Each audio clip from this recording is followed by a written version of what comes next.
Dear students, welcome to our YouTube channel biology by Deepak Nain. आज का जो हमारा टॉपिक रहेगा वो रहेगा sexual reproduction in flowering plant. और जैसे कि फ्लावरिंग प्लांट्स को हम एंजियोस्पर्म्स भी बोलते हैं, एंजियोस्पर्म्स। और इससे ये टॉपिक आपको 8th क्लास, 10th में और 12th क्लास में भी पढ़ने को मिलता है। 8th में बिल्कुल बेसिक होता है, 10th में थोड़ा मीडियम आ जाता है और 12th क्लास में कंप्लीट एक चैप्टर रहता है और उसमें काफ़ी डिटेल आपको पढ़ने को मिलती है। तो इस वीडियो से हम इस टॉपिक का एक ओवरव्यू पढ़ेंगे, कुछ डिटेल भी आपको बताई जाएगी और साथ में कुछ बेसिक बातें हैं वो भी हम डिस्कस करेंगे। तो सबसे पहले सेक्सुअल रिप्रोडक्शन से रिलेटेड हम देख लेते हैं। सेक्सुअल रिप्रोडक्शन क्या होता है? जिसके अंदर गैमेट बनते हैं और उनका फ्यूजन होता है। फ्यूजन मीन फर्टिलाइजेशन होता है, जिसकी वजह से यहाँ पे हम बोल सकते हैं कि वेरिएशंस आती हैं। एक एडवांस मोड ऑफ रिप्रोडक्शन इसको बोला जाता है, सेक्सुअल रिप्रोडक्शन को। और ज़्यादातर ये हायर प्लांट्स एंड एनिमल्स में पाया जाता है, जिसकी वजह से ज़्यादा वेरिएशंस आती हैं और वेरिएशन इवोल्यूशन में बहुत इंपॉर्टेंट रोल प्ले करती हैं। तो यहाँ पे हम कुछ इवेंट देख लेते हैं। सेक्सुअल रिप्रोडक्शन में कौन कौन से इवेंट होते हैं प्लांट के केस में? एक आता है प्री फर्टिलाइजेशन इवेंट। सबसे इंपॉर्टेंट जो इवेंट होता है सेक्सुअल रिप्रोडक्शन में वो रहता है फर्टिलाइजेशन। तो लिख लेते हैं फर्टिलाइजेशन। फर्टिलाइजेशन क्या होता है? Fusion of gamete. और गैमेट क्या है अभी हम देखेंगे। तो इससे पहले जितने भी इवेंट होंगे, जितने भी प्रोसेस होंगी, उनको हम प्री फर्टिलाइजेशन इवेंट बोलते हैं। और प्री फर्टिलाइजेशन इवेंट में क्या रहेगा? गैमेट्स बनते हैं। गैमेट्स क्या होती हैं? Haploid structure. हैप्लॉइड स्ट्रक्चर जो कि एक प्रोसेस से बनती हैं जिसको बोलते हैं गैमेटोजेनेसिस। और प्लांट के अंदर दो टाइप की प्रोसेस हम पढ़ते हैं। एक होती है माइक्रोस्पोरोजेनेसिस, जिसके द्वारा मेल गैमेट बनते हैं, मेल गैमेट। और एक रहती है मेगास्पोरोजेनेसिस, मेगास्पोरोजेनेसिस, जिसके द्वारा फीमेल गैमेट है वो बनते हैं। फीमेल गैमेट, मेल गैमेट कहाँ प्रेजेंट रहते हैं? पोलन ग्रेन में। पोलन ग्रेन को हम मेल गैमेट नहीं बोल सकते, मेल गैमेट पोलन ग्रेन के अंदर होते हैं। और इसी तरीके से जो फीमेल गैमेट है वो ओवम रहता है। और ओवम कहाँ पे प्रेजेंट होता है, जब हम आगे डिटेल डिस्कस करेंगे तब आइडिया लगेगा इसका। तो सबसे पहला जो प्रोसेस है प्री फर्टिलाइजेशन इवेंट में वो रहता है गैमेट, गैमेटोजेनेसिस या गैमेट फॉर्मेशन भी हम बोल सकते हैं। जब गैमेट बन जाते हैं तो गैमेट को ट्रांसफर किया जाता है, तो उस प्रोसेस को हम बोलते हैं गैमेट ट्रांसफर। और प्लांट के केस में उसके लिए हम स्पेशल वर्ड यूज करते हैं पोलिनेशन। और पोलिनेशन के बारे में भी हम थोड़ा डिस्कस करेंगे। फर्टिलाइजेशन में क्या रहता है? फ्यूजन होता है, fusion of male and female gamete, male and female gamete. और जिससे क्या बनता है? जायगोट। और जायगोट एक डिप्लॉयड स्ट्रक्चर है और जायगोट से ही आगे की फॉर्मेशन है वो कंप्लीट होती है। जो भी एंड प्रोडक्ट बनेगा सेक्सुअल रिप्रोडक्शन में वो जायगोट से ही शुरू होता है। और फर्टिलाइजेशन प्लांट के केस में जो पढ़ी जाती है वो डबल फर्टिलाइजेशन पढ़ी जाती है। दो बार फर्टिलाइजेशन होती है क्योंकि पोलन ग्रेन में दो मेल गैमेट होते हैं। तो इसके बारे में भी हम पढ़ेंगे। और उसके बाद जितने भी इवेंट बच जाते हैं उनको हम बोलते हैं post post fertilization event. Post fertilization means fertilization के बाद होने वाले इवेंट। और इनमें क्या क्या आता है? एंडोस्पर्म बनता है पहले, एंडोस्पर्म फॉर्मेशन। और उसके बाद क्या होता है? इम्ब्रियोजेनेसिस, इम्ब्रियोजेनेसिस, इम्ब्रियो फॉर्म होगा। और उसके बाद क्या है? सीड फॉर्मेशन होता है। सीड, अभी लिख देते हैं सीड फॉर्मेशन। और लास्ट में बनता है फ्रूट, फ्रूट फॉर्मेशन। और फ्रूट में हम देखेंगे कितने टाइप के फ्रूट होते हैं। और लास्ट में दो टर्म्स रहेंगी वो हम डिस्कस करेंगे। तो स्टार्ट करते हैं सबसे पहले सिंपली। यदि हम फ्लावरिंग प्लांट या फिर प्लांट्स के अंदर ज़्यादातर जो सेक्सुअल रिप्रोडक्शन है उसके लिए एक स्पेशल स्ट्रक्चर बनती है फ्लावर। और फ्लावर को क्या बोलते हैं, एक मॉडिफाइड सूट होता है ये, modified shoot specially form to perform sexual reproduction, sexual reproduction. और इसके अंदर जो जो स्ट्रक्चर्स होती हैं वो हम देख लेते हैं एक डायग्राम से। तो डायग्राम थोड़ा सा आइडिया लेंगे। सबसे पहले जो ये पार्ट हम बना रहे हैं, ये फीमेल पार्ट बना रहे हैं फ्लावर का। और फीमेल पार्ट में ये जो सबसे टिप वाला पार्ट होता है इसको बोलते हैं स्टिग्मा, ये पार्ट होता है स्टाइल, और ये पार्ट होता है ओवेरी। और ये तीनों किसके पार्ट होते हैं, ये तीनों पार्ट होते हैं पिस्टिल या फिर कार्पल के। उसके बाद यहाँ पे हम जो दूसरा पार्ट बनाएंगे वो मेल पार्ट रहेगा। और मेल पार्ट किस फॉर्म में प्रेजेंट होते हैं, एक फिलामेंट या धागे जैसी स्ट्रक्चर होती है, उसके ऊपर एक बाइलोब्ड स्ट्रक्चर प्रेजेंट होती है, दोनों साइड में हम बना देते हैं टाइप की स्ट्रक्चर। और जो ये धागे जैसी या थिन स्ट्रक्चर बनती है इसको क्या बोलते हैं, ये रहता है फिलामेंट।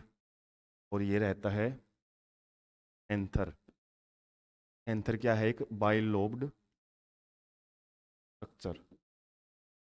और ये दोनों किसके पार्ट होते हैं, मेल पार्ट के। और मेल पार्ट के लिए हम सिंगुलरली क्या वर्ड यूज करते हैं, स्टेमन,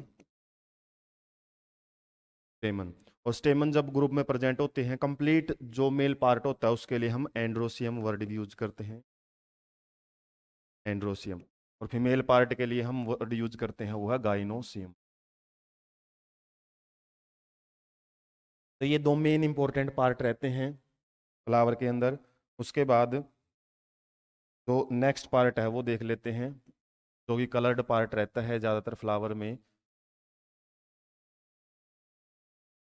को बोलते हैं पेटल्स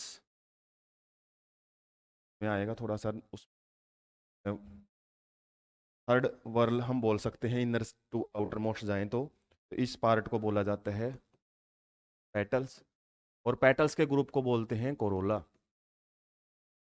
उसके बाद ग्रीन कलर की कुछ स्ट्रक्चर प्रेजेंट होती हैं पेटल से बाहर की साइड में, को बोलते हैं सेपल्स, सेपल्स। और सेपल्स के लिए एक वर्ड यूज किया जाता है कैलेक्स।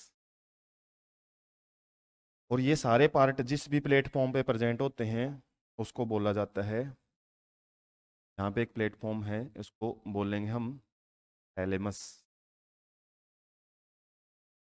थैलेमस के ऊपर ये सारे जो वर्ल हैं या फिर जो स्ट्रक्चर्स हैं वो प्रेजेंट होती हैं। और इनमें जो हमने मेन इस चैप्टर में पढ़ना है डिटेल्ड स्ट्रक्चर, वो हम एंड्रोसियम के बारे में पढ़ेंगे। मेल पार्ट में क्या क्या होता है, मेल पार्ट में मेल गैमेट कैसे बनते हैं और कहाँ बनते हैं। और फीमेल पार्ट जो गाइनोसियम है, इनके अंदर कौन कौन सी स्ट्रक्चर है और क्या रोल वो प्ले करती हैं। तो इसके बारे में हम थोड़ा सा देख लेते हैं कि जो डिफरेंट वर्ल होते हैं फ्लावर्स के, whorls means structural, circular arrangement के लिए वर्ड यूज किया जाता है, circular arrangement of plant parts. जब भी हम फ्लावर को ऊपर से देखेंगे तो वहाँ पे जो एंड्रोसियम है या फिर स्टेमन है, कार्पल्स हैं, और ये जो कोरोला है और पेटल्स या सेपल्स, ये सर्कुलरली अरेंज होते हैं। तो इनके हम फंक्शन देख लेते हैं क्या क्या फंक्शन करते हैं। जैसे सबसे पहला हमने गाइनोसियम पार्ट पढ़ा था, गाइनोसियम, इसके सिंगल पार्ट को हम कार्पल, कार्पल या पिस्टिल बोलते हैं। काम क्या रहता है इसका, फीमेल गैमेट प्रोड्यूस करने का, फीमेल गैमेट जिसको हम ओवम बोलते हैं उसकी फॉर्मेशन करता है ये पार्ट। सबसे इनर मोस्ट वर्ल होता है, ये बोल सकते हैं इनर मोस्ट वर्ल, मतलब ये वर्ल बिल्कुल सेंटर में प्रेजेंट होता है। उसके बाद एंड्रोसियम, एंड्रोसियम को क्या बोलते हैं, male part, male reproductive part भी बोला जाता है। काम क्या है, मेल गैमेट प्रोड्यूस करने का, मेल गैमेट प्रोडक्शन। और ये कहाँ प्रेजेंट होता है? Outer side to the gynoecium, gynoecium के बाहर वाली साइड, या फिर हम बोल सकते हैं second innermost whorl, innermost whorl. और ये दोनों वर्ल कैसे होते हैं? इनको हम असेंशियल वर्ल भी बोलते हैं। असेंशियल क्यों? क्योंकि ये रिप्रोडक्शन में पार्टिसिपेट करते हैं। फर्टिलाइजेशन में जो मेन मेन स्ट्रक्चर हैं, पोलन ग्रेन के अंदर मेल गैमेट होता है, जबकि ओवरी है, ओवरी के अंदर ओव्यूल एक नाम की स्ट्रक्चर होती है, वहां पे फीमेल गैमेट होता है। उनको बनाने का काम इन्हीं का होता है, और यही दो स्ट्रक्चर जो बताइए आपको पार्टिसिपेट करती हैं फर्टिलाइजेशन में, या फिर हम बोल सकते हैं सेक्सुअल रिप्रोडक्शन में। इसके अलावा जो दो वर्ल बच गए, पेटल्स एंड सेपल्स, जिनके दूसरे नाम क्या है? पेटल्स को कोरोला बोलते हैं, और इसका क्या बोलते हैं? कैलेक्स। ये नॉन एसेंशियल वर्ल होते हैं। नॉन एसेंशियल क्यों? क्योंकि यदि ये नहीं भी है तो भी प्लांट क्या करेगा? फ्लावर सेक्सुअल रिप्रोडक्शन है वो कर सकता है, लेकिन इनके बगैर सेक्सुअल रिप्रोडक्शन नहीं हो सकता, इसलिए इनको एसेंशियल या फिर रिप्रोडक्टिव वर्ल भी बोलते हैं। Reproductive whorl. और इनका दूसरा नाम क्या है?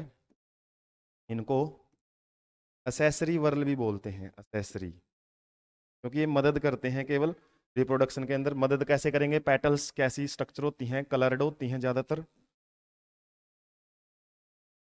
कैसी स्ट्रक्चर मिलेंगी? कलर्ड। और क्या करती हैं? अट्रैक्ट करती हैं पोलिनेटर्स को। अट्रैक्ट पोलिनेटर्स और पोलिनेशन। पोलिनेशन क्या है? आपने पहले भी पढ़ा है कि जो हम मेल गैमेट को ट्रांसफर करवाते हैं फीमेल गैमेट पे, तो उसको ट्रांसफर करने के लिए जो भी एजेंट आते हैं उनको पोलिनेटर बोलते हैं, और पोलिनेटर को अट्रैक्ट करती हैं, ये ब्राइटली कलर्ड होती हैं। जबकि सेपल्स कैसी होती हैं? ये ग्रीन कलर्ड।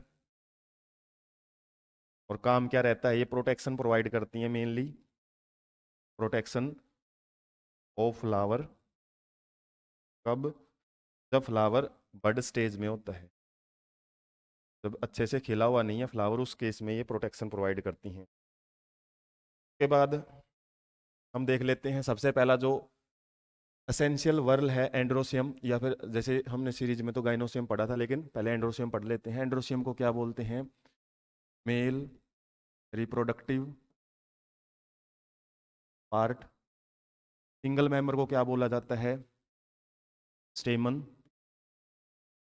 और स्टेमन के दो पार्ट रहते हैं मेनली, अभी डिस्कस किए थे हमने, एक फिलामेंट और एक एंथर। यदि हम एक स्टेमन की स्ट्रक्चर देखें तो यहाँ पे एक फिलामेंट जैसी स्ट्रक्चर प्रेजेंट होती है, जो कि नीचे वाला भाग है वो थैलेमस के साथ जुड़ा होता है, और ऊपर के भाग पे क्या प्रेजेंट होता है? एक बायलोब्ड स्ट्रक्चर, जिसको हम एंथर बोलते हैं। ये फिलामेंट। फिलामेंट के दो एंड बोले जाते हैं, दो एंड रहते हैं फिलामेंट के। एक एंड वो जो थैलेमस से जुड़ा होता है उसको बोलते हैं प्रोक्सिमल एंड, प्रोक्सिमल एंड जो थैलेमस के पास होता है, और जो थैलेमस से दूर होता है जहां पे हमारे एंथर जुड़े होते हैं उसको बोलते हैं डिस्टल एंड। और डिस्टल एंड पे ही एक स्ट्रक्चर प्रेजेंट होती है, उसको क्या बोलेंगे हम? को बोला जाता है कनेक्टिव। तो कनेक्टिव ही वो जगह होती है, वो जंक्शन होता है जहां पे एंथर फिलामेंट के साथ जुड़ा हुआ होता है। और दूसरा जो प्रोक्सिमल एंड है वो थैलेमस के साथ भी जुड़ा हुआ होता है, कई बार पेटल्स के साथ भी जुड़ा हुआ होता है, क्योंकि जो फिलामेंट ये स्टेमन है, स्टेमन का पॉइंट ऑफ अटैचमेंट थैलेमस के अलावा पेटल्स भी मिल सकता है। तो इस एंथर के अंदर क्या क्या स्ट्रक्चर होती हैं?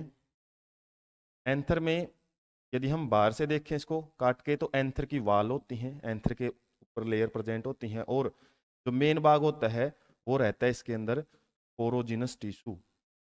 पोरोजिनस जो एक सर्कुलर पार्ट रहता है, जब हम इस पार्ट को ऐसे कट करके देखते हैं तो यहाँ पे हमको एंथर के अंदर जो स्ट्रक्चर दिखाई देती है इस टाइप की, एंथर के दो लोब ऐसे दिखाई देंगे, और यहाँ पे दो लोब में हर एक लोब के अंदर दो सर्कुलर स्ट्रक्चर प्रेजेंट होती है, जिनको हम क्या बोलते हैं? थीका बोलते हैं। और इन थीका के अंदर ही यहाँ पे जो वहाँ पे हमने बात की थी स्पोरोजिनस टिश्यू, तो यहाँ पे स्पोरोजिनस टिश्यू प्रेजेंट होते हैं। इस स्पोरोजिनस टिश्यू के ऊपर जो भी लेयर्स प्रेजेंट होती हैं, 4 लेयर्स प्रेजेंट होती है मेनली। सबसे इनर मोस्ट लेयर है, उसका काम हमको सबसे ज़्यादा याद रखना होता है, एपिटम लेयर बोलते हैं उसको। वो न्यूट्रिशन प्रोवाइड करती है स्पोरोजिनस टिश्यू को, और ये स्पोरोजिनस टिश्यू ही आगे जाके क्या करता है, इसकी सेल्स हैं वो माइक्रोस्पोर मदर सेल में कन्वर्ट हो जाती हैं, और ये माइक्रोस्पोर मदर सेल ही पोलन ग्रेन बनाती हैं, पोलन ग्रेन बनाएगी। और कैसे बनाती हैं, माइक्रोस्पोर मदर सेल के अंदर जिस भी प्रोसेस से पोलन ग्रेन बनता है उसको बोलते हैं माइक्रोस्पोरोजेनेसिस। और इसी के बारे में हम देख लेते हैं क्या होता है माइक्रोस्पोरोजेनेसिस। माइक्रोस्पोर जो वर्ड है वो मेल गैमेटोफाइट के लिए यूज किया जाता है। और इसकी फॉर्मेशन कैसे होती है बताया है, जो हमारा एंथर पार्ट है, एंथर के अंदर क्या प्रेजेंट होते हैं, स्पोरोजिनस टिश्यू टिका के अंदर। और ये स्पोरोजिनस टिश्यू क्या करते हैं, इसके अंदर डिवाइड करेंगे, और डिवाइड करके माइक्रोस्पोर मदर सेल्स में कन्वर्ट हो जाते हैं। और माइक्रोस्पोर मदर सेल्स में मियोसिस होती है, और एक माइक्रोस्पोर मदर सेल है वो क्या बनाती है, माइक्रोस्पोर टेट्राड। मियोसिस के अंदर हम मियोसिस का जब भी जिक्र आता है, ये हमेशा गैमेट फॉर्मेशन के टाइम ही, ज़्यादातर कंडीशन में गैमेट फॉर्मेशन के टाइम ही पढ़ी जाती है। गैमेटोजेनेसिस के टाइम क्या होता है, जो हमारे डिप्लॉयड सेट होता है क्रोमोसोम का, वो हैप्लॉयड रह जाता है। और यहाँ पे एक सिंगल माइक्रोस्पोर होती है, जो वो 4 माइक्रोस्पोर बनाती है। मियोसिस के अंदर भी यही पढ़ते हैं कि एक सेल 4 के अंदर डिवाइड होती हैं। और ये माइक्रोस्पोर टेट्राड आगे जाके क्या करते हैं, जब ये मैच्योर होते हैं, मैच्योर होके पोलन ग्रेन बनाते हैं, पोलन ग्रेन। और पोलन ग्रेन कैसी स्ट्रक्चर है, इसी को हम क्या बोलते हैं, मेल गैमेटोफाइट, इसी को मेल गैमेटोफाइट बोला जाता है। और इसके अंदर क्या प्रेजेंट होते हैं, यदि हम स्ट्रक्चर देखें, इसमें एक बार अरेंजमेंट या एक पैटर्न होता है, सर्कुलर अरेंजमेंट रहता है, स्पेरिकल स्ट्रक्चर रहती है, जो बाहर से थोड़ी सी नुकीली सी दिखाई देती है। और एक अंदर लेयर प्रेजेंट होती है, बाहरी लेयर है जो, उसको हम एक्साइन लेयर बोलते हैं। और जो अंदर की लेयर है उसको इंटाइन बोला जाता है। और इसके अंदर ही जो मेन कंटेंट है वो प्रेजेंट होता है। और मेन कंटेंट में क्या क्या चीज़ें रहती हैं, एक तो बड़ी सेल रहती है जिसको हम वेजिटेटिव सेल बोलते हैं, वेजिटेटिव सेल। और एक यहाँ पे प्रेजेंट होती है जनरेटिव सेल, जनरेटिव सेल। और ये जनरेटिव सेल ही क्या बनाती है, पोलन, या फिर मेल गैमेट बोलेंगे इसको, मेल गैमेट। और एक पोलन ग्रेन में 2 मेल गैमेट प्रेजेंट होते हैं। वेजिटेटिव सेल का काम क्या होता है, ये पोलन ट्यूब बनाती है। पोलन ट्यूब हम पढ़ेंगे कहाँ पे कैसे बनेगी। और जो बाहरी की लेयर होती है उसके अंदर एक इंपॉर्टेंट सब्सटेंस होता है जिसको हम क्या बोलते हैं, इस आउटर लेयर में स्पोरोपोलिनिन। और ये स्पोरोपोलिनिन बहुत ही ज़्यादा रेजिस्टेंस सब्सटेंस है, इसके ऊपर किसी भी चीज़ का इफेक्ट नहीं पड़ता, जिसकी वजह से पोलन ग्रेन है कई कई सालों तक भी अनइफेक्टेड रहते हैं। लेकिन कुछ जगह पे जो इंटाइन लेयर है वो अब्सेंट रहती है, या फिर स्पोरोपोलिनिन अब्सेंट रहता है, और उस जगह को हम जर्म पोर बोलते हैं, जर्म पोर। और इन्हीं जर्म पोर से क्या रहेगी, पोलन ट्यूब निकलती है। तो ये पोलन ट्यूब कब निकलेगी, क्या रहेगा, वो हम बाद में देखेंगे। उसके बाद सबसे पहले हम गाइनोसियम है वो देख लेते हैं। मेल जो गैमेट है वो देख लिया हमने कहाँ पे प्रोड्यूस होता है। फीमेल पार्ट को हम स्टडी कर लेते हैं। गाइनोसियम क्या रहता है, फीमेल रिप्रोडक्टिव पार्ट को बोला जाता है। एक मेंबर को क्या बोलते हैं, पिस्टिल या फिर कार्पल। कई बार ग्रुप के लिए, ग्रुप ऑफ पिस्टल के लिए भी हम कार्पल वर्ड यूज करते हैं। और यहाँ पे कुछ कंडीशन मिलती हैं, मोनोकार्पलरी और मल्टी कार्पलरी कंडीशन। मोनोकार्पलरी का मतलब है जब गाइनोसियम में केवल सिंगल कार्पल या पिस्टिल हो,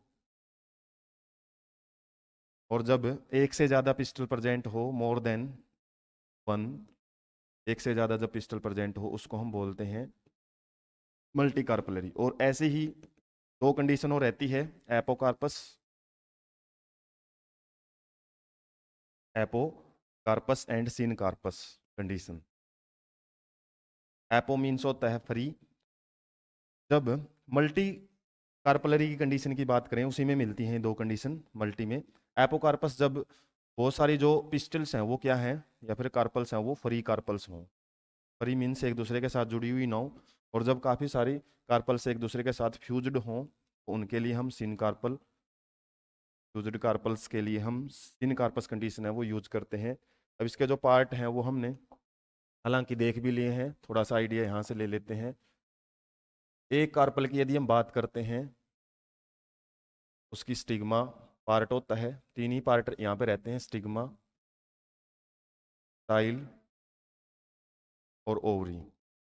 जैसे हमने एंथ्र में पढ़ा था, मेल गैमेट एंथ्र के अंदर प्रोड्यूस होते हैं स्पोरोजिनस टिश्यू में। ओवरी ही वो एक पार्ट है, फीमेल पार्ट, जहाँ पे फीमेल गैमेट है वो प्रोड्यूस होते हैं। और यहाँ पे जो फीमेल गैमेट है वो डायरेक्ट प्रोड्यूस नहीं होते, वहाँ पे एक स्पेरिकल स्ट्रक्चर प्रेजेंट होती है, और स्पेरिकल स्ट्रक्चर के अंदर ही जो फीमेल गैमेट है वो प्रोड्यूस होते हैं। और ओवरी, इनके फंक्शन देख लेते हैं सबके एक एक। स्टिग्मा क्या करती है, स्टिग्मा जब पोलन ग्रेन आएगा उसको रिसीव करती है, रिसेप्टिव प्लेटफॉर्म का काम करता है ये पोलन ग्रेन के लिए। और पोलन ग्रेन स्टाइल क्या करता है, स्टाइल स्टिग्मा को, स्टिग्मा एंड ओवरी को क्या करता है, कनेक्ट करेगा। ट्यूबुलर स्ट्रक्चर होती है ये। ओवरी क्या है, स्वोलन पार्ट होता है, स्वोलन एंड साथ में बेसल पार्ट भी होता है। और इसी के अंदर क्या प्रेजेंट होती हैं, कुछ स्पेरिकल स्ट्रक्चर, और इन स्पेरिकल स्ट्रक्चर को हम बोलते हैं ओव्यूल। मेगास्पोरोजेनेसिस, इसके अंदर क्या रहेगा, ऐसे ही मेगास्पोर मदर सेल जो होती हैं, मेगास्पोर मदर सेल, ये कहाँ पे कन्वर्ट होती है। यदि हम ओव्यूल की स्ट्रक्चर की बात करें तो एक स्पेरिकल स्ट्रक्चर रहती है ये, और इसमें न्यूसेलस रीजन होता है, और न्यूसेलस के ऊपर कुछ कवरिंग प्रेजेंट होती हैं जिसको हम क्या बोलते हैं, इंटैग्यूमेंट्स बोलते हैं। और इस न्यूसेलस रीजन के अंदर ये हम बात करें कि ये है आपका न्यूसेलस। अर्ली एम्ब्रियो की या यंग, हम ओव्यूल की बात कर रहे हैं, इससे पहले मैच्योर की भी स्ट्रक्चर हम बात करेंगे। और ये हैं दोनों इंटैग्यूमेंट, टैग्यू।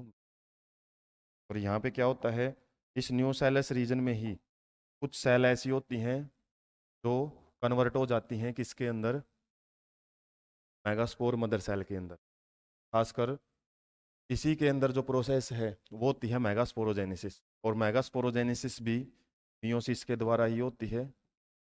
एक मेगास्पोर मदर सेल से 4 मेगास्पोर बनते हैं, और 4 मेगास्पोर क्या करेंगे, इनमें से केवल इनका जो अरेंजमेंट है वो एक लीनियर अरेंजमेंट रहता है।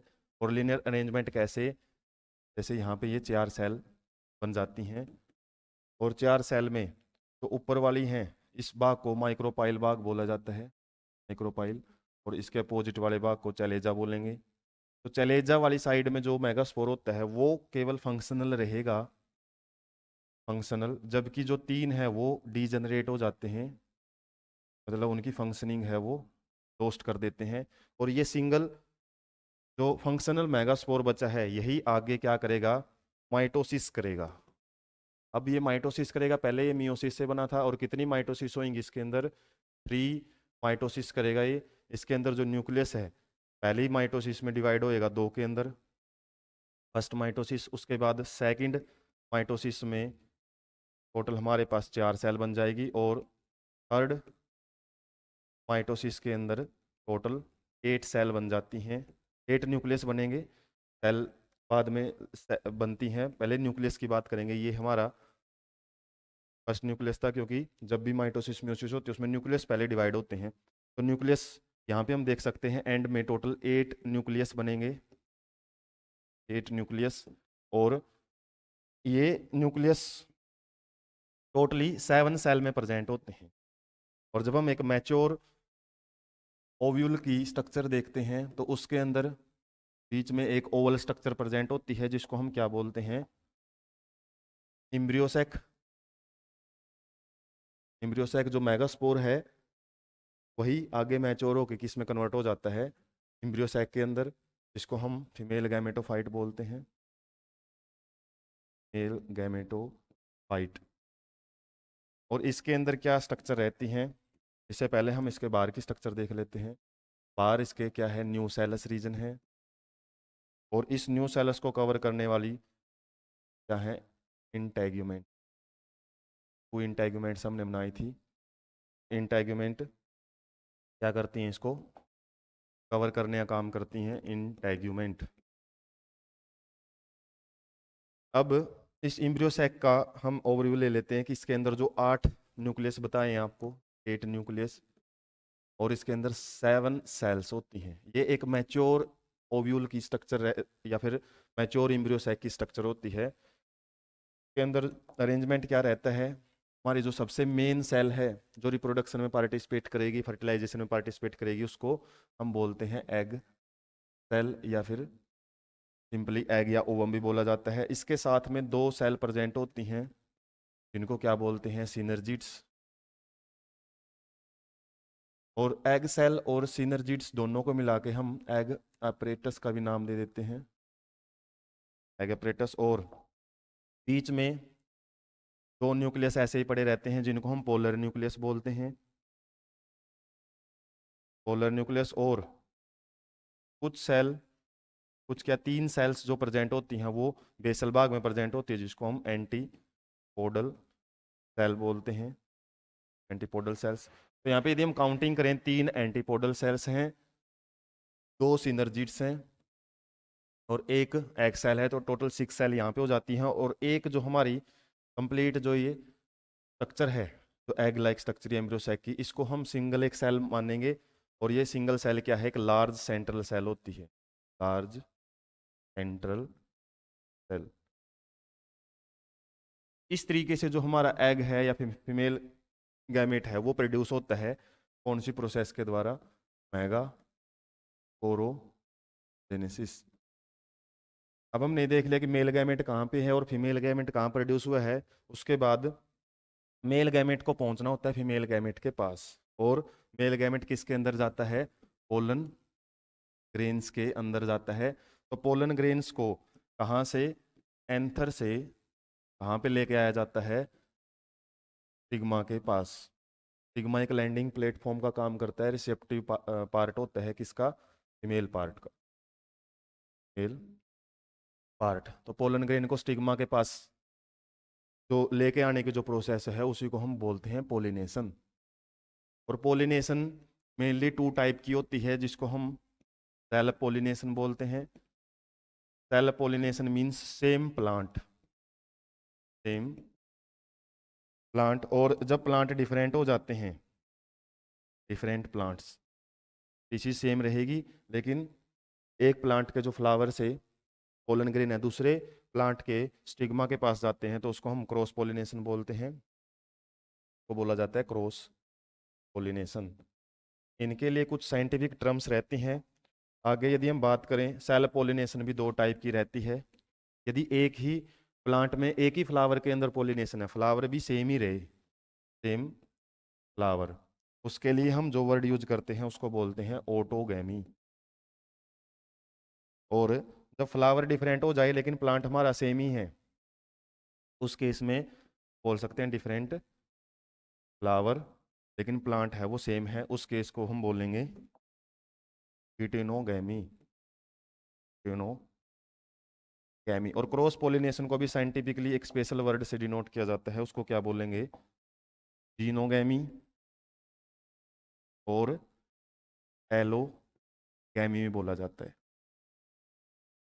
और इसी के अंदर हम जो क्रॉस पोलिनेशन है इसी में पढ़ते हैं पोलिनेटर्स, क्योंकि पोलिनेटर्स की ज़्यादातर ज़रूरत हमको क्रॉस पोलिनेशन में ही पड़ती है।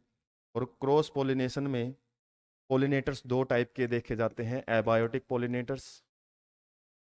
एबायोटिक मीन्स जो नॉन लिविंग, जैसे विंड के द्वारा पोलिनेशन होती है, वाटर के द्वारा पोलिनेशन है, ग्रेविटी भी मदद करती है पोलिनेशन के लिए। तो ये सारे एबायोटिक पोलिनेशन करवाते हैं, एबायोटिक पोलिनेटर बोला जाता है। इसके अलावा बायोटिक पोलिनेटर्स भी होते हैं, बायोटिक पोलिनेटर्स जिसके अंदर आ जाते हैं इंसेक्ट, बर्ड्स, रेप्टाइल्स, के अलावा मैमल्स भी आ जाते हैं, मैमल्स और ह्यूमंस भी। और स्पेशली जब ह्यूमन पॉलिनेशन करवाते हैं तो वो कोई स्पेशल स्पीशीज को तैयार करने के लिए, एक्सपेरिमेंट के लिए करवाते हैं। उसके लिए हम आर्टिफिशियल हाइब्रिडाइजेशन वर्ड भी यूज करते हैं, हाइब्रिडाइजेशन। यहाँ पे हम देख सकते हैं कि पॉलिनेशन के कितने क्या टाइप्स होते हैं और कौन कौन से एजेंट होते हैं जो पॉलिनेशन करवाते हैं। और पॉलिनेशन करवाने वाले एजेंट्स को पॉलिनेटर्स भी बोला जाता है। और बायोटिक पॉलिनेशन ही ज़्यादातर प्लांट्स में मिलती हैं। और बायोटिक पॉलिनेशन के लिए फ्लावर को बहुत ज़्यादा क्या करनी पड़ती है, अडेप्टेशंस। बहुत सारी चीज़ें इसको अलग से बनानी पड़ती है, जैसे नेक्टर प्रोड्यूस करना पड़ता है इंसेक्ट के लिए, ताकि नेक्टर खाने के लिए जो वो इंसेक्ट आएगा और पॉलिनेशन करवा के चला जाएगा। अब एक बार जब पॉलिनेशन हो जाती है तो उसके बाद होता क्या है, हमने देख लिया है, ये स्टिग्मा है। और पॉलिनेशन के द्वारा जो स्टिग्मा है, स्टिग्मा के ऊपर कौन आ जाता है, पोलन ग्रेन। ये पोलन ग्रेन की वही स्ट्रक्चर, स्फेरिकल स्ट्रक्चर होती है। और बाहर से देखें तो थोड़ा से नुकीले सा पैटर्न मिलता है, जिसको पोलन किट भी बोला जाता है, जो ये पैटर्न प्रेजेंट होते हैं। अब पोलन ग्रेन में हमने देखा था एक सेल होती है जनरेटिव सेल, और एक होती है इसके पास वेजिटेटिव सेल। और यहाँ पे कुछ जर्म पोर भी प्रेजेंट होते हैं, जहाँ से एक ट्यूब निकलती है। क्योंकि पोलन ग्रेन डायरेक्टली स्टिग्मा से और स्टाइल से होते हुए ओवरी तक नहीं पहुंचता। क्यों? क्योंकि मेल गैमेट यहाँ पे है और फीमेल गैमेट ओवरी या ओवल के अंदर प्रेजेंट है, तो इनके फिजिकल अटैचमेंट के लिए दोनों को पास लेके आना पड़ेगा। लेकिन यहाँ पे पोलन ग्रेन खुद नहीं चलेगा, वहां से एक ट्यूब निकलती है, और इस ट्यूब को हम क्या बोलते हैं, पोलन ट्यूब। और जब पोलन ट्यूब निकलती है पोलन ग्रेन से, जब वो स्टिग्मा के ऊपर लाई करता है, उसी को हम बोलते हैं पोलन जर्मिनेशन।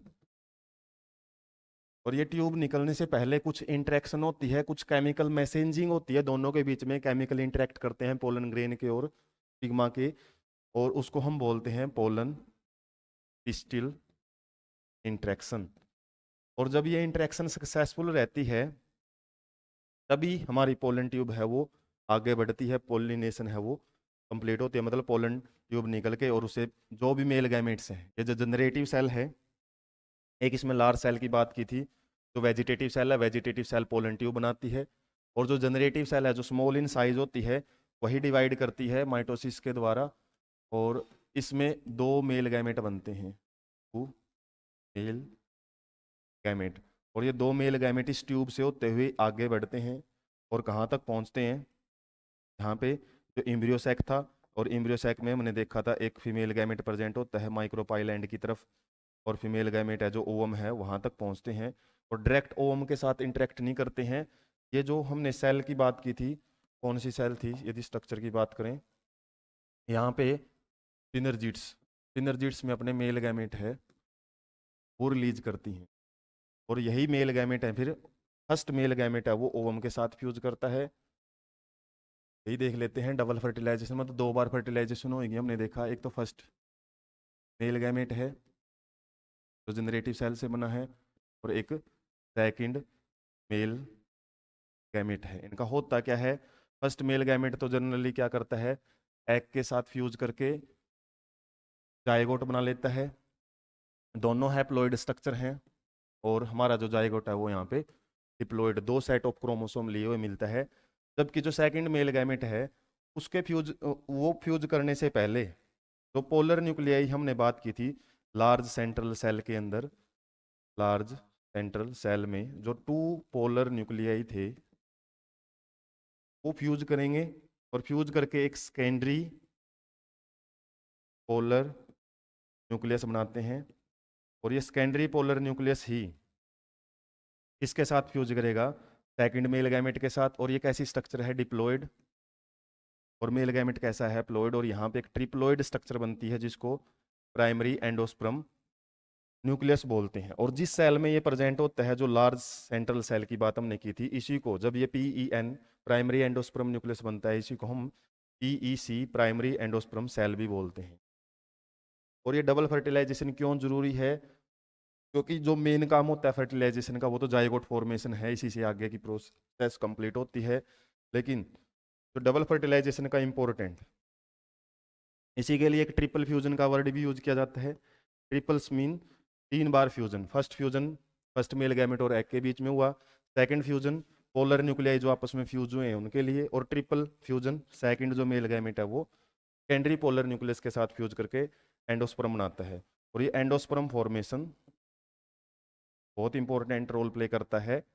इसके अंदर जो भी जाइगोट से आगे प्रोसेस शुरू होगी, इम्ब्रियो बनेगा, और जिस प्रोसेस से इम्ब्रियो बनता है इम्ब्रियोजेनेसिस उसको बोलते हैं। इम्ब्रियोजेनेसिस इम्ब्रियोजेनेसिस तब तक शुरू नहीं होती है जब तक आपका एंडोस्पर्म कंप्लीटली बन नहीं जाता। तो ये फर्टिलाइजेशन के बाद जितने भी इवेंट्स होते हैं उनको हम पोस्ट फर्टिलाइजेशन इवेंट बोलते हैं।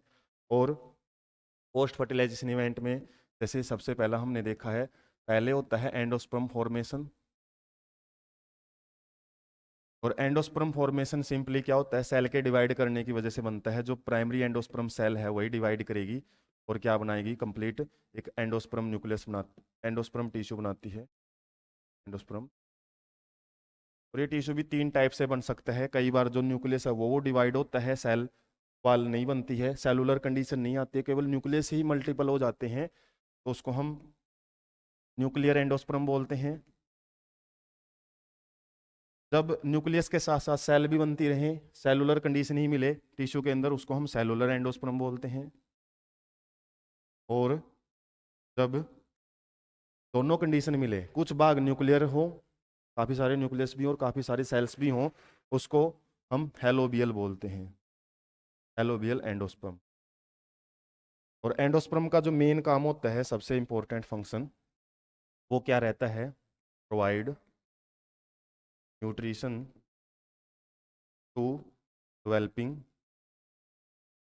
इम्ब्रियो। इम्ब्रियो को क्या करता है, वो न्यूट्रिशन प्रोवाइड करता है।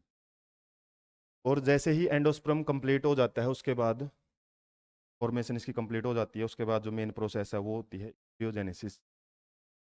एम्ब्रियोजेनेसिस और एम्ब्रियोजेनेसिस और एंडोस्पर्म फॉर्मेशन, इन्हीं को हम पोस्ट फर्टिलाइजेशन इवेंट में पढ़ते हैं। तो जो एंडोस्पर्म फॉर्मेशन हमने पढ़ लिया है, किसके रिजल्ट में बनती है, डबल फर्टिलाइजेशन होता है, इसी के लिए होता है डबल फर्टिलाइजेशन। और ये एक न्यूट्रिटिव टिश्यू होता है, न्यूट्रिटिव टिश्यू जो कि 3 वेज में बन सकता है। ये 3 टाइप्स होते हैं इसके, हम भी डिस्कस किया था, न्यूक्लियर, सेलुलर एंड हेलोबियल। और एक बार जब ये बन जाता है, फिर हमारी जो प्रोसेस है वो हो जाती है शुरू, इम्ब्रियोजेनेसिस। इम्ब्रियो बनता है। इम्ब्रियो कैसे बनेगा, जो जाइगोट है वो डिवाइड करेगा, जाइगोट के अंदर डिवीजन शुरू हो जाते हैं, और डिवीजन कर करके कुछ स्टेजेस से गुजरता है। जैसे पहले ग्लोबुलर स्ट्रक्चर बनती है, ग्लोब शेप्ड सेल हैं, वो डिवाइड करते करते एक स्फेरिकल अरेंजमेंट में आ जाती हैं। उसके बाद उसमें मॉडिफिकेशन आती है, वो हार्ट शेप्ड स्ट्रक्चर बना लेता है। और हार्ट शेप्ड से लास्ट में जो स्ट्रक्चर बनती है वो मैच्योर इम्ब्रियो बनता है। और जब हम इम्ब्रियो की स्ट्रक्चर पढ़ते हैं, और अंदर जैसे इम्ब्रियो बनेगा, उसके बाहर जो इंटैग्यूमेंट्स थी, इंटैग्यूमेंट्स वो क्या बना लेती हैं, वो सीड कोट बना लेती हैं। तो बाहर से सीड कोट से ढका हुआ जो मैच्योर इम्ब्रियो है उसी को हम सीड बोलते हैं। और सीड किससे बनता है, ओव्यूल के मैच्योर होने की वजह से बनता है। जब ओव्यूल मैच्योर हो जाता है उसी को हम सीड बोलते हैं। और सीड के अंदर कुछ स्ट्रक्चर हैं, जैसे हम एक डाइकोट सीड की बात करें, एक बीचों बीच क्या रहता है उसके, एम्ब्रियोनल एक्सिस, और 2 वहाँ पे कोटलीडन मिलती है। डाइकोट प्लांट की बात करते हैं, मोनोकोट में सिंगल कोटलीडन प्रेजेंट होती है। और इस एम्ब्रियोनल एक्सिस के अपर पार्ट को प्लूम्यूल बोला जाता है, लोअर पार्ट को रेडिकल। प्लूम्यूल ही वो भाग है जिससे स्टेम या फिर सूट सिस्टम बनता है, और रेडिकल से रूट सिस्टम बनता है। और बीच में जो भाग है रेडिकल, और उस भाग जहाँ पे कोटलीडन जुड़ी हुई हैं उस भाग को बोला जाता है हाइपोकोटाइल। और एम्ब्रियोनल एक्सिस का वो भाग जो प्लूम्यूल और कोटलीडनरी एक्सिस, मतलब जहाँ पे कोटलीडन जुड़ी हैं, उस भाग को बोला जाता है एपिकोटाइल। और ये कोटलीडन क्या होती हैं, कोटलीडन मेनली न्यूट्रिशन प्रोवाइड करती हैं जब सीड जर्मिनेट करता है मिट्टी के अंदर, और जब तक उसके अंदर लीव्स वगैरह नहीं बनती तब तक का काम, न्यूट्रिशन प्रोवाइड करने का काम कोटलीडन्स का होता है। डाइकोट प्लांट में 2 कोटलीडन मिलेंगी, सिंगल कोटलीडन कहाँ मिलती है, मोनोकोट में। और मोनोकोट में जो सिंगल कोटलीडन होती है उसी को हम कैटुलम बोलते हैं। के अंदर कुछ एक्स्ट्रा स्ट्रक्चर भी प्रेजेंट होती हैं, प्लूम्यूल के ऊपर एक कवरिंग प्रेजेंट होती है जिसको हम कोलियोप्टाइल बोलते हैं, कोलियोटाइल। और रेडिकल के ऊपर भी ये कवरिंग प्रेजेंट होती है जिसको क्या बोलते हैं, कोलियोराइजा, RHIZA।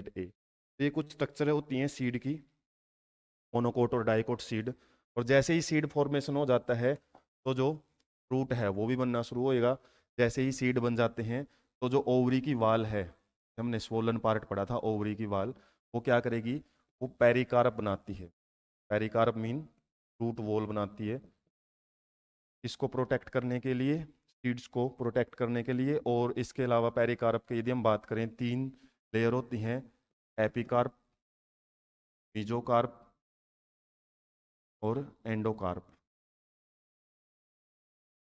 ज़्यादातर केसेस में जो मीजोकार्प है वो एडिबल रहता है। जैसे मैंगो की बात करें, मैंगो में हम एडिबल जो खाने लायक भाग होता है फ्रूट का वो मीजोकार्प है, एपिकार्प छिलका होता है, और एंडोकार्प वो भाग होता है मैंगो की बात करें जो सख्त भाग होता है, स्टोनी पार्ट होता है जो सीड को कवर करता है।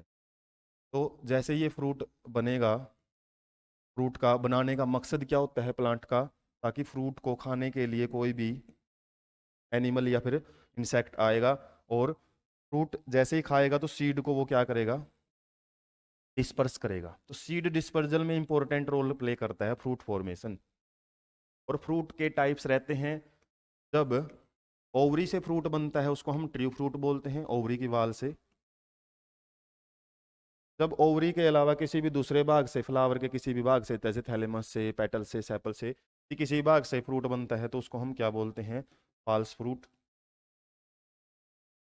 और जब कुछ स्पेशल फ्रूट को ऐसे भी प्रिपेयर कर लेते हैं कि विदाउट फर्टिलाइजेशन, फर्टिलाइजेशन करवाई नहीं, हालांकि फर्टिलाइजेशन के बाद ही फ्रूट बनता है, लेकिन फर्टिलाइजेशन के बिना यदि फ्रूट बन जाता है उसको हम क्या बोलते हैं, पार्थिनोकार्पिक फ्रूट, पार्थिनोकार्पिक फ्रूट। तो 3 टाइप के फ्रूट हैं वो हमको याद रखने हैं।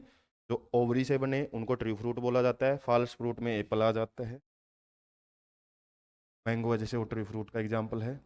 पार्थिनोकार्पिक कुछ ऐसे फ्रूट होते हैं जिसमें फर्टिलाइजेशन नहीं हुई है, और फर्टिलाइजेशन नहीं हुई है तो सीड ही नहीं बने इनके अंदर, और इनको दूसरा नाम सीडलेस फ्रूट भी बोलते हैं। ये मॉडर्न टेक्निक से तैयार किए जाते हैं, जैसे पपाया वगैरह कुछ ऐसी कंडीशन में हमने देखे हैं जिनके अंदर सीड ही नहीं होते, उनके अंदर फर्टिलाइजेशन ही नहीं हुई, उनको डायरेक्ट सीड में ही उनको डायरेक्ट फ्रूट में कन्वर्ट कर दिया जाता है।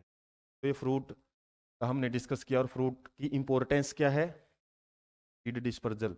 डिस्पर्जल मीन सीड को दूर दूर तक फैलाने में मदद करते हैं। किसी भी एनिमल ने या बर्ड ने जैसे सीड लिया, वो फ्रूट खाने के लिए वो आई, फ्रूट साथ में लेके चलेगी, और जहाँ भी वो सीड डालेगी तो वहाँ पे प्लांट की वो स्पीसीज है वो ग्रो करना शुरू कर देती है। तो प्लांट को दूर दूर तक ग्रो करवाने में, उनका जो हैबिटेट है उसको आने में मदद होता है सीड फ्रूट फॉर्मेशन का। उसके बाद कुछ टर्म्स रहती हैं, पॉलीम्ब्रियोनी और एपोमिक्सिज।